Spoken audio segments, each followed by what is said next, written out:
Saya turut berbelasungkawa kepada Kang Emil karena meninggalnya putra sulungnya.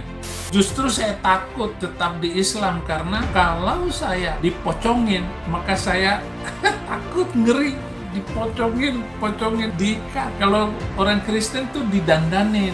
La ilaha illallah Muhammadun Rasulullah alaihi salatullah wa alihi wal ahibba. Bismillahirrahmanirrahim. Assalamualaikum warahmatullahi wabarakatuh. Alhamdulillahilladzi khalaqal mauta wal hayata liyabluwakum ayyukum ahsanu amala wa huwal azizul ghafur. Salatan wa salaman ala nabiyyina Muhammad sallallahu alaihi wasallam alladzi qad hamala an-nas minadh dhulumati ilan nur minal jahiliyah ilal islamiyah.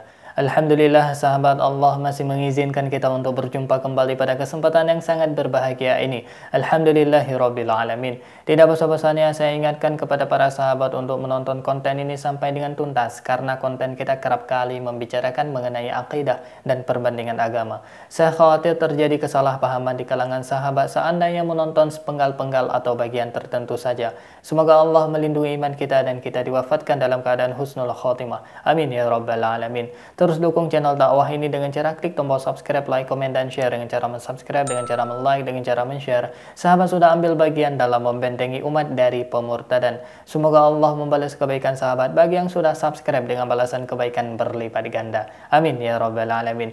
Baik sahabat, konten kita pada kesempatan yang sangat berbahagia ini kita akan melihat sedikit cuplikan dari Mbah Udin, yaitu Pendeta Saifuddin Ibrahim yang tidak henti-hentinya menghina agama Islam. Dan dalam hal ini, dalam kondisi duka pun, yaitu atas meninggalnya almarhum Kang Eril, yaitu anak dari Bapak Ridwan Kamil yang hanyut di salah satu sungai di Swiss, sahabat. Jadi dalam keadaan seperti ini pun Mbah Udin ini, sahabat, mengeluarkan statement yang saya pikir tidak cocok, sahabat, dikeluarkan pada kondisi saat ini, sahabat. Karena kondisi saat ini Indonesia bisa kita katakan lagi berduka atas peninggalnya almarhum Kang Eril, sahabat. Tapi Mbah Udin ini dia nggak tahu angin, nggak tahu hujan, tapi dia tetap menghina Islam, kemudian menyindir tentang ritual pemakaman dari Kang Eril.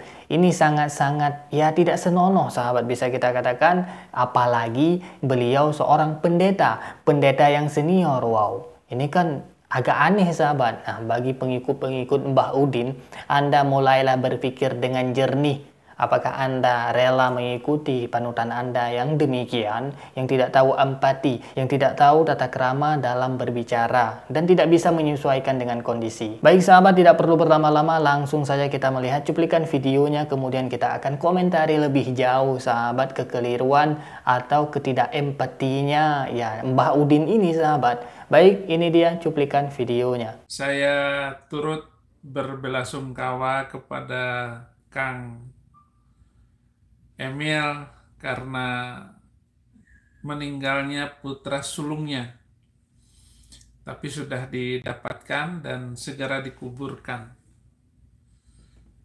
Saudara-saudara, semua manusia pasti meninggal. Kullu nafsin dha'iqatul maut. Sesungguhnya setiap yang bernapas itu pasti meninggal.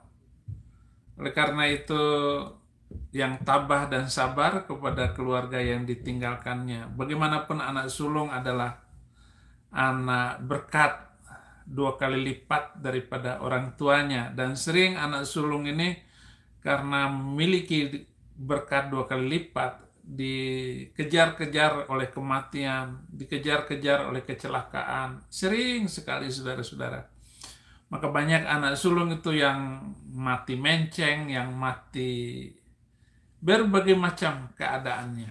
Kenapa orang Islam itu adalah pengikut Kristus sejati, katanya? Karena Yesus meninggal pakai kain kafan, orang Islam meninggal pakai kain kafan. Jadi orang Islam lah pengikut Yesus yang baik dan benar. Dengarin baik-baik ya, semua ustadz, kiai dimanapun Anda berada. Kristen bukan urusan kematian. Kristen adalah urusan hidup. Kristen adalah urusan iman ketika hidup, bukan iman orang mati. Orang mati tidak bisa beriman. Makanya harus didengar, harus diperhatikan dengan baik bahwa bukan urusan matinya itu pakai kain kafan atau tidak. Orang Kristen tidak mempermasalahkan itu. Yang dipermasalahkannya adalah bagaimana ketika dia hidup. Apakah dia beriman? Dia mempermainkan Tuhan? Dia menghina Tuhan, menjual Tuhan? Seperti Yudas Iskariot, dia menjual Tuhan? Artinya menjual keyakinannya, menjual imannya karena perempuan, karena bisnis. Dia mau merugikan dirinya dan imannya, sehingga dia tidak beriman sama sekali. Yang dibicarakan adalah iman ketika dia hidup. Kain kafan itu ditinggal begitu saja oleh Tuhan Yesus di kuburannya. Karena Yesus sudah mengalami pakaian rohani, tubuh rohani, dan hidup yang rohani juga. Urusan hidup. Kamu mau mati pakai apa nggak masalah. Dikubur cara apa nggak perlu ribet.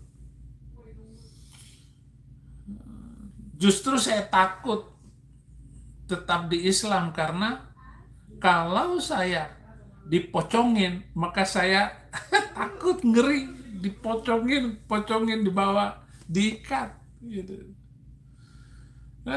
Lebih baik masuk Kristen ya. Kalau orang Kristen tuh didandanin, jadi rambut saya nanti dirapiin, disisir gitu. Karena saya sudah meninggal.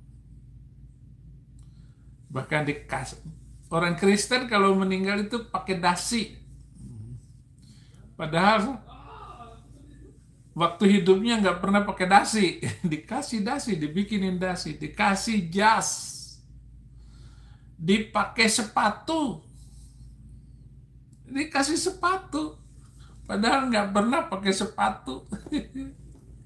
Begitu meninggal dikasih sepatu. Itu sebabnya saya masuk Kristen daripada di sana. Lalu ditaruh di dalam peti, taruh di dalam peti terus menghadap ke langit, menghadap ke sorga. Kalau orang Islam masuk kubur nanti dimiringin hadap kiblat. Wah, susah tidurnya dimiringin. Ngeri kalau mati di cara Islam itu. Makanya saya masuk Kristen karena takut dipocongin. Nanti di dalam kubur di Islam sana didatangi sama malaikat. Ditanya pakai bahasa Arab lagi ngomongnya, man rabbuka wa man nabiyuka aina qiblatuka man imamuka. Nanti ditanya semuanya, siapa imam kamu, apa kitab suci kamu, pakai bahasa Arab. Lah bagaimana? Kalau saya sih pasti bisa, saya bisa marahin malaikat. Marah-marahin sama malaikat sebenarnya. Ngapa kowe takon-takon macem-macem kowe ya gitu. Saya bisa marahin malaikat. Tapi di sana ngeri. Ditanya sama malaikat. Kalau nggak bisa jawab dipukul. Tanya lagi, nggak bisa jawab. Lo orang Jawa suruh jawab pakai bahasa Arab. Lo bagaimana? Dipukul. Itulah cerita waktu saya kecil, ibu saya mencerita. Waktu itu saya nggak ngerti bahasa Jawa, bahasa Arab, masih ngaji, belajar ngaji. Saya kan bisa bahasa Arab itu setelah kuliah, belajar bahasa Arab. waktu kecil. Nah, makanya sekarang saya nantang malaikat.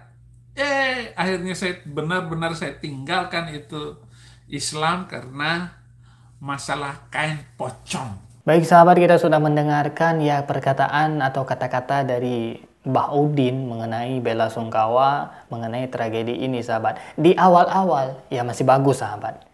Tapi menjelang di pertengahan dan akhir sahabat, masa dia menyindir tentang ya bagaimana ritual agama Islam melakukan pemakaman bagi orang yang sudah wafat, yaitu dengan cara dikafani. Tapi yang lebih anehnya sahabat, dia menjelek-jelekkan kenapa dia memilih agama Kristen karena takut dipocongin. Na'udzubillah sahabat, ini kan menjelek-jelekkan bagaimana ritual agama Islam. Dan pada kondisi sekarang, penjelasan yang seperti ini sangat tidak cocok untuk kita jelaskan sekarang. Karena kondisi sekarang lagi berduka. Apalagi keluarga Kang Eril, almarhum Kang Eril mendengar ya bacotan Mbah Udin ini sahabat. Yang lebih aneh lagi sahabat, menurut kita pikir dari Mbah Udin ini, ya bagaimana orang Islam yang berasal dari suku Jawa, yang berasal dari luar Arab menjawab pertanyaan malaikat dalam kubur. Ini Mbah Udin ini dia rada-rada stres sahabat, makanya dia meninggalkan agama Islam sahabat. Karena gagal fikir sahabat. Padahal pertanyaan malaikat itu bukan kita hafal, bukan kita mesti harus bisa bahasa Arab untuk menjawab pertanyaan malaikat, tapi iman kita yang akan menjawab. Karena setiap yang kita lakukan di dunia itu akan menjadi amal, baik itu amal baik atau amal buruk sahabat. Kalau amal baik ya alhamdulillah, itu akan menyelamatkan kita, akan membantu kita. Tapi kalau misalkan amal buruk, maka itu akan ya menghantarkan kita kepada ke neraka sahabat. Dan dengan PD-nya, dengan percaya dirinya, Mbah Udin mengatakan dia pasti bisa menjawab pertanyaan malaikat. Kan ini suatu kegoblokan yang sangat goblok sahabat. Bagaimana mungkin kita dapat memastikan apabila kita di luar daripada Islam, orang non-muslim keimanannya berbeda, bagaimana mungkin dia bisa menjawab pertanyaan malaikat sahabat. Na'udzubillah summa na'udzubillah, semoga Allah melindungi iman kita sahabat. Baik sahabat, saya secara pribadi turut berduka cita atas wafatnya Kang Eril sahabat, yang telah meninggalkan kita semua untuk selama-lamanya. Semoga keluarga dari almarhum diberikan ketabahan dalam menjalani cobaan ini. Serta kita berdoa kepada Allah, Allahumma ghafir lahu, semoga Allah mengampuni semua dosa dari Kang Eril dan Allah menempatkan Kang Eril di tempat terbaik di sisinya. Amin ya rabbal alamin. Insyaallah Kang Eril meninggal dalam keadaan husnul khotimah. Amin ya rabbal alamin. Semoga Allah menerima semua amal ibadahnya yang sudah dilakukan di dunia ini. Amin ya rabbal alamin. Baik sahabat, demikian yang dapat saya sampaikan. Yang baik datangnya dari Allah, yang salah murni dari keterbatasan ilmu saya. Mohon diperbanyak maaf dan saya mohon ampun kepada Allah subhanahu wa ta'ala. Terus dukung channel dakwah ini dengan cara klik tombol subscribe, like, komen, dan share. Dengan cara mensubscribe, dengan cara like, dengan cara men-share. Sahabat sudah ambil bagian dalam membentengi umat dari pemurtadan. Semoga Allah membalas kebaikan sahabat bagi yang sudah subscribe dengan balasan kebaikan berlipat ganda. Amin ya rabbal alamin. Terima kasih bagi yang sudah menonton. Hadanallah wa iyyakum ajma'in. Akhirul kalam. Wassalamualaikum warahmatullahi wabarakatuh. La ilaha illallah Muhammadun Rasulullah alaihi salatullah wa alihi wal ahibba